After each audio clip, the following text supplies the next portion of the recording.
ರಾಜ್ಪಾಲ್ ಅವರಾಗಿರ್ಬೋದು, ರವಿ ಅವ್ರ ಪುಸ್ತಕ ನಾನು ಒಂದು ಪರಿಚಯ ಮಾಡಿದ್ದೆ, ಜನರಲ್ ನಾಲೆಜ್.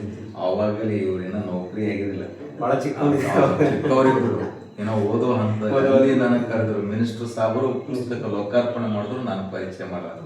ನಾನು ಆಗ ಕೇಳ್ತೀನಿ, ಈ ನೌಕರಿ ಆಗೋದಕ್ಕಿಂತ ಮುಂಚೆ ನೀವು ಪುಸ್ತಕ ಬರೀತೀರಪ್ಪ, ಮುಂದೆ ನೌಕರಿ ಆಗೋದು ಪುಸ್ತಕ ಬರೀಬೇಕು, ಅದರ ಹವ್ಯಾಸ ಮುಂದುವರಿಸಬೇಕು. ಯಾಕಂದ್ರೆ ನಾವೆಲ್ಲ ನಮ್ಮ ಶರೀರ ಅಳದು ಹೋಗ್ತದೆ, ಆದ್ರೆ ಪುಸ್ತಕ ಶಾಶ್ವತವಾಗಿ ಬಿಡ್ತದೆ. ಸಾಹಿತ್ಯ ಭಾಳ ಶಾಶ್ವತವಾಗಿ ಉಳಿಯುವಂಥದ್ದು. ಇವತ್ತು ನಾವು ಈ ರೀತಿ ಮಾಡಿದಕ್ಕಾಗೆ ನಮಗೆ ಈ ರೀತಿ ಒಂದು ಸನ್ಮಾನ, ಗೌರವ ನೀವೆಲ್ಲ ಕೊಡಾಗತ್ತೀರಿ. ನನಗೇ ಎಂಡಾಗಬಾರ್ದು, ಏನು ಕೊನೆಗಳಿಬಾರ್ದು. ನನ್ನ ಮುಂದಿನ ಪೀಳಿಗೆ ಸಾಹಿತಿಗಳಾಗಬೇಕು, ಕವಿಗಳಾಗಬೇಕು ಅನ್ನುವಂಥ ಹಂಬಲ. ನಾನು ಪರಿಷತ್ ಅಧ್ಯಕ್ಷದಾಗ ಹೈಸ್ಕೂಲ್ ಟೀಚರ್ಗಳಿಗೂ ಅಷ್ಟು ಮಂದಿ ಉಪನ್ಯಾಸಕರನ್ನ ಹಳ್ಳಿಗೆ ಮಾಡಿದೆ ನಾನು. ಅದರ ಪರಿಣಾಮ ಅನೇಕ ಉಪನ್ಯಾಸಕರಾಗಿ ಹೊರಹೊಮ್ಮರು. ಅಂದರೆ ಕ್ರಿಯೇಟಿವಿಟಿ, ಅಂದರೆ ನನಗೆ ಕ್ರಿಯಾಶೀಲತೆಯನ್ನು ಹೆಚ್ಚಿಗೆ ಮಾಡಬೇಕು.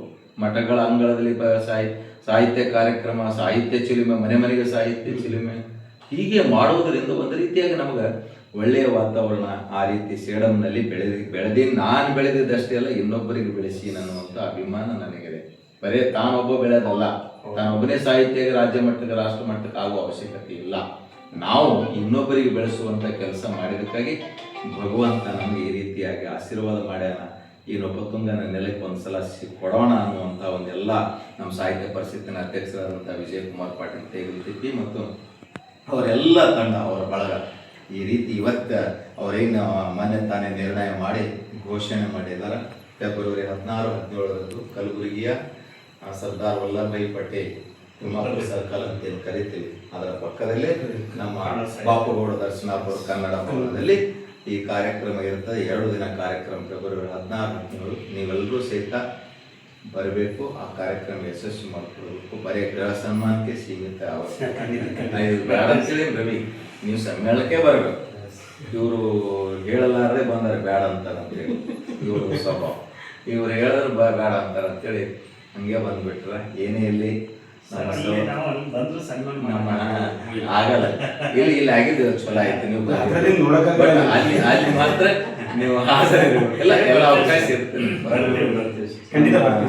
ಅಕ್ಕನಾಗಮ್ ಅವರ ಆಡಿಕೆಯವ್ರ ಬಗ್ಗೆ ನಿಮಗೆ ಗೊತ್ತಿರಲಿ. ಅವರು ಒಬ್ಬ ಮಹಿಳೆಯಾಗಿ, ಒಬ್ಬ ಕುರ್ಕುಂಟದಲ್ಲಿ ಪ್ರೈವೇಟ್ ಶಾಲೆಯಲ್ಲಿ ಶಿಕ್ಷಕಿಯಾಗಿ, ಆದರ್ಶ ಶಿಕ್ಷಕಿಯಾಗಿ, ತಮ್ಮ ಮನೆಯಲ್ಲೇ ಶ್ರಾವಣ ಮಾಸ, ನಾಗರ ಪಂಚಮಿ, ಶಿಕ್ಷಕರ ದಿನಾಚರಣೆ ಬಹುಮುಖವಾಗಿ ಮಕ್ಕಳಿಗೆ ಪ್ರೇರಣೆ ಕೊಡುವಂಥ ಕೆಲಸ ಮಾಡಿದ ಸುದೀರ್ಘ 40-50 ವರ್ಷಗಳ ಕಾಲ ಈ ನೆಲದಲ್ಲಿ ಅವರು ಕೆಲಸ ಮಾಡಿದ್ದಾರೆ. ಭಾಳ ಚೆನ್ನಾಗಿದೆ.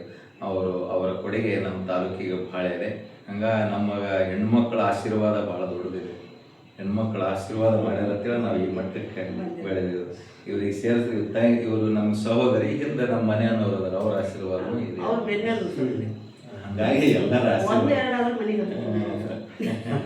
ಅದೇನು ಈ ರೀತಿ ಮಾಡೀನಿ. ಮತ್ತೆ ದಯವಿಟ್ಟು ಯಾರು ತಪ್ಪಿಸೋಂಗಿಲ್ಲ. ಸಮ್ಮೇಳನಕ್ಕೆ ಎಲ್ಲರೂ ಕಡ್ಡಾಯವಾಗಿ ಬರಬೇಕು, ಗುರು ಬರಬೇಕು.